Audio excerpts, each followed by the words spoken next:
Okay class, today we're working on Chapter 11, Section 3, Geometric Sequences.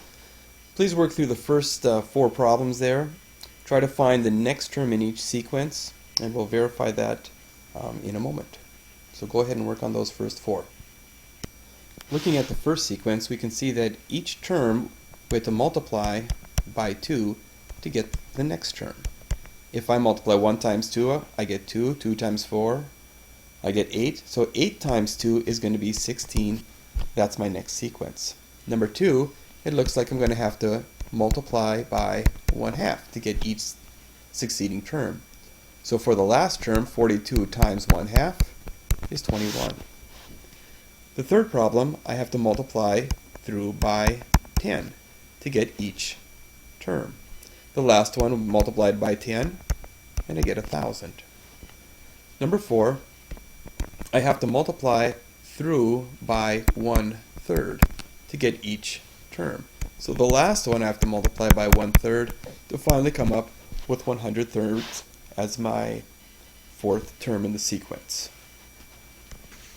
We're going to skip the investigative task. If you want to do that, it's on page 600 in your textbook. We'll go right down to the key terms, geometric sequence. It's a sequence in which the ratio between consecutive terms is constant. The common ratio is the ratio between consecutive terms. So we see the difference between a geometric sequence and an arithmetic sequence is that a geometric sequence has a common ratio, the arithmetic sequence has a common difference. Example 1 asks, is the given sequence geometric? If so, identify the common ratio. If I take 2 consecutive terms, say 1 and -6, and find their ratio, I put the second term on top of the first, and I have -6 over 1, which is -6. That's my common ratio if I do have a geometric sequence. I could do the same thing with any successive terms or consecutive terms. I could say 36 over -6, and again I get a -6.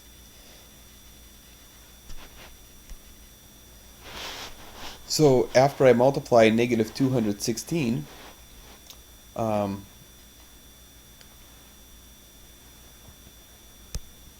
after we multiply the last term, the 4th term of -216 times a -6, we get a result of 1,296. That's my next term, and it is a common, or it is a geometric sequence because I do have a common ratio. If we look at the second one, 2, 4, 6, 8, that's an arithmetic sequence again because I'm adding 2 to each term to get to the next term. So this is not a geometric sequence, it's an arithmetic sequence. Go ahead now and do the next 3 problems in Check Understanding.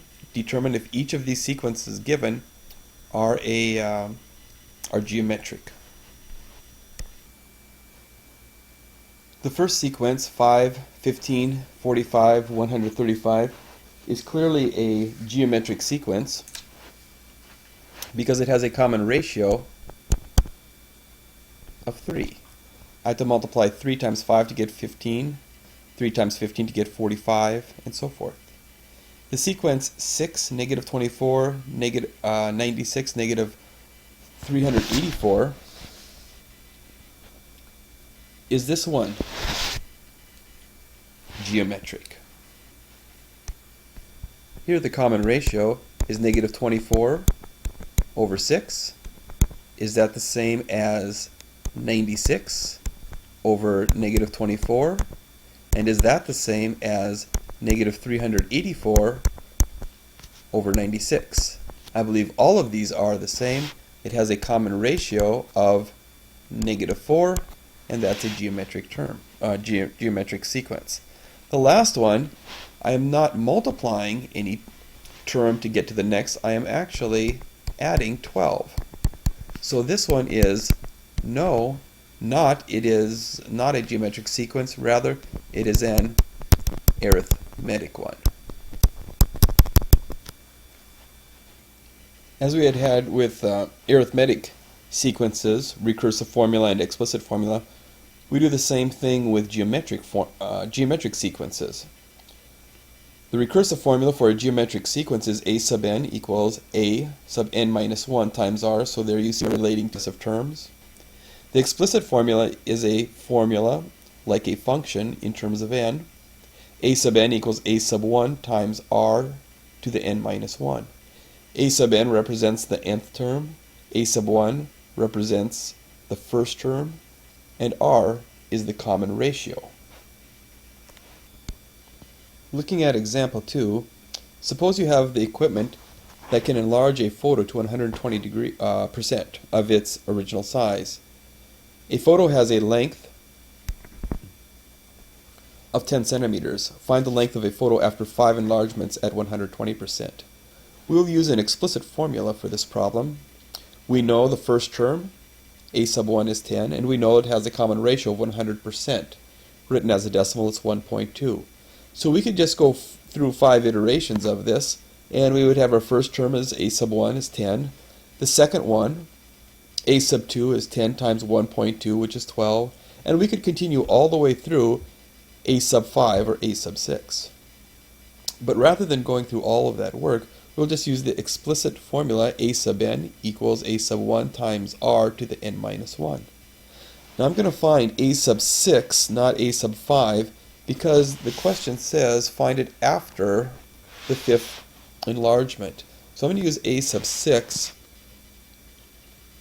instead of a sub 5. I'll just put 6 in for n. I know my common ratio is 1.2, and if I multiplied that out, I will end up with an answer of 24.8832, or approximately 25. Check understanding 2. You go ahead and determine the 19th term in the sequence. In each of these cases, you'll use the explicit formula again. Or in the first case, you'll use an explicit formula. The second one, you'll see that it's not geometric at all. It's an arithmetic one with a common difference of 3. In each case, though, find the 19th term of the sequence. When we look at the first problem, we see that it has a common ratio of negative 3. No, not negative 3, but positive 3. The common ratio here is 3. The first term is 11. So using our explicit formula, we will say we want the 19th term. It's going to equal a sub 1 times r to the 19 minus 1. Or a sub 1 is 11 times r, which is 3 to the 18th power. Now you'll have to put that into your calculator. Make sure you do the power first and then multiply it by 18, and you get a result of a very large number, 4,261, 625, 379. The second problem, 20, 17, 14, has a difference of 3, so this is arithmetic. Hopefully you'll recall that it has a common difference of negative 3 and a first term of 20. Using the explicit formula for arithmetic sequence, I will write a sub 19 equals the first term, 20, plus n minus 1 times the common difference, negative 3.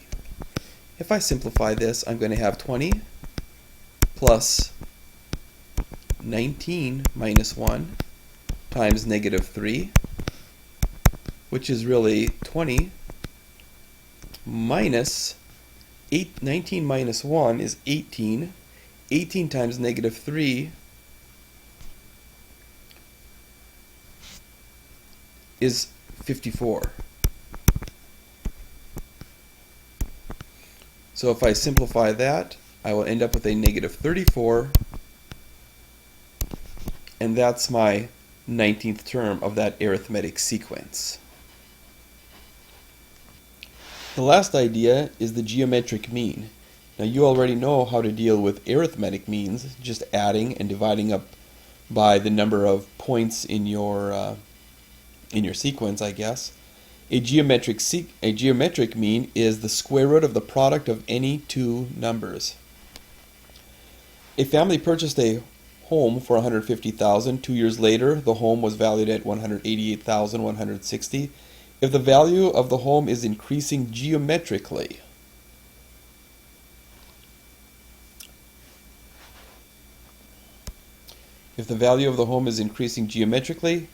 how much is the home worth after 1 year?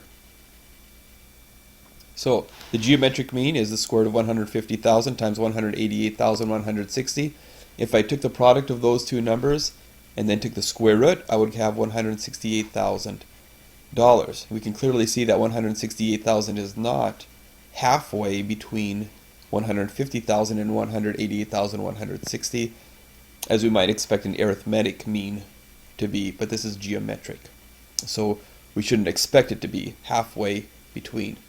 Go ahead and find the missing term of the geometric sequence for the three next problems and check understanding 3. The first one, 20 blank 80, we will simply take 20 times 80 and take the square root of that, and we get the number 40. And we can clearly see that that's geometric because I'm multiplying 20 times 2 to get 40, and then 40 times 2 to get 80. The next one, 3 blank 1875, is this. We would take the square root of 3 times 18.75 and take the square root of that. The result is 7.5. The last one, we're going to take the square root of 28 times 5,103. We already know it's a geometric sequence, so I don't have to worry about finding a common ratio. I'm assuming that it is a geometric sequence. I'll multiply those, take the square root, and I end up with 378. That takes care of these problems, or this lesson. Tomorrow in class we will go ahead and work on the assignment from Chapter 11, Section 3.